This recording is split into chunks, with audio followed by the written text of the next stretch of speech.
In the book of Ezekiel, he wrote, "The angel brought me to the gate of the house of the Lord, and I beheld women weeping for Tammuz. Then said he unto me, Thou shalt see greater abominations. And he brought me into the inner court, where about 25 men had their back toward the temple, and they faced the east and worshipped the sun." Sun worship and the worship of Tammuz started in ancient Babylon. Nimrod built a city that was the center of his world government, in which he was proclaimed God. His kingdom bore totalitarian rule over the people, reducing men to slaves in his political, economic, and religious system. According to ancient Jewish writings, Nimrod was slain by Noah's son Shem, and his body parts were scattered throughout the land of Shinar. Nimrod's devoted followers erected a tower that reached into the heavens, a huge obelisk like we see here in Caesarea, and in Washington, D.C., Heliopolis, Egypt, Rome, London, Paris, and New York City. This phallic symbol is the image of the uncircumcised penis of Nimrod, the father of Babylonian sun god worship. The Creator calls this the image of jealousy and an abomination. This Roman-created abomination, found recently in its proper state, toppled over and in pieces, was rebuilt in the summer of 2001. In the month of its completion, a gay pride parade was held in Tel Aviv, a befitting inauguration for this obelisk re-erection, and in the month of Tammuz, no less. Nimrod's widow Beltus, also known as Semiramis, not willing to let the kingdom slip through her fingers when her husband was killed, proclaimed that Nimrod had ascended into the heavens, was now the sun god, and that he had impregnated her with the rays of the sun. At least that was her story. Her child was born on the winter solstice, on the ancient calendar, December 25th. Forevermore, this day would be celebrated as the day that Nimrod, the sun god, was reborn as Tammuz. The birth date of the Babylonian sun god is a shock to some in the West, but common knowledge among Jewish scholars and historians.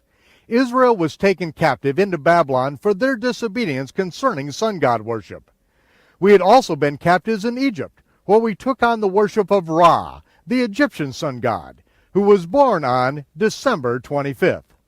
In 168 BC, the Syrian Greek general Antiochus Epiphanes occupied Jerusalem and set up a statue of Zeus in the temple on Zeus's birthday, and proclaimed that Zeus was God on December 25th. And when Rome conquered Jerusalem, they hung Jewish patriots on the cross of Mithra as a sacrifice to the Roman sun god who was born on, you guessed it, December 25th. The confusion of languages at the Tower of Babel scattered the heathen into the far corners of the earth and confused the names of their gods. But the worship rituals remain much the same throughout the earth. There is one date that I assure you Yahshua of Nazareth was not born, December 25th. But who was? Little baby Tammuz. Tammuz, so the story goes, was gored to death by a wild boar in a hunting accident when he was 40 years old. The 40 days of weeping for Tammuz was instituted, one day for each year of his life, in which sun god worshippers would deny themselves a pleasure in this life for the sake of Tammuz's pleasure in the afterlife. When Tammuz's mother died many years later, the exalted Queen of Heaven was sent back to earth by the gods on the first Sunday after the vernal equinox.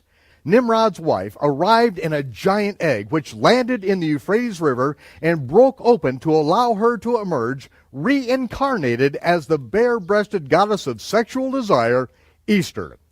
To proclaim her divinity, Easter changed a bird into an egg-laying rabbit. In this dingy Hinnom Valley Tammuz cave, the occult priest would impregnate virgins on the altar of Easter at the Easter sunrise service, and a year later they sacrificed those 3-month-old infants on the same altar and dyed Easter eggs in the blood of those sacrificed babies. Our saint of the day is the holy myrrh-bearer and equal to the apostles, Mary Magdalene. She was from the town of Magdala on the Sea of Galilee, for which reason she is called Magdalene. The Lord Jesus cast out 7 demons from her, after which she became his faithful disciple, following him even to the cross, when most of his disciples had fled. With the other holy myrrh-bearers she prepared the spices to anoint his body, and carried them to his tomb. There she was one of the first witnesses to the resurrection, and the first to proclaim it. Various traditions hold that after Christ's ascension she traveled to Rome, where she presented the emperor with a red egg and proclaimed, "Christ is risen." For this reason her icons often show her holding a red egg, and from this the tradition of distributing red eggs at Pascha is said to have arisen. To this day, one Christian denomination only allows their Easter eggs to be dyed a single specific color, blood red. They have no idea how the tradition started or what it rehearses. But now you know. Easter Sunday is now the day that culminates the 40 days of weeping for Tammuz, called by many Lent. On this day, entire denominations continue a tradition of slaughtering the wild boar that killed Tammuz and eating ham on Easter Sunday. There is one date that I assure you Yahshua did not rise from the grave, Easter Sunday. Frequently, Easter and Passover are an entire month apart. Why? They represent the worship of 2 different gods. Easter is celebrated according to a pagan sun god calendar. Passover is celebrated according to the observance of the biblical new moon and the ripening of the barley in the land of Israel. Yahshua kept the feast of Passover.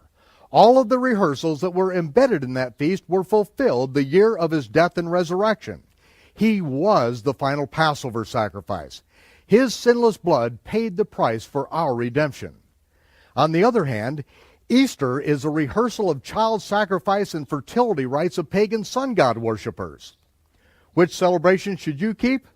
That depends on which god you serve.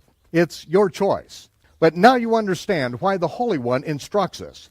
Do not learn the way of the heathen and how they worship their gods and then do the same to me. It is an abomination.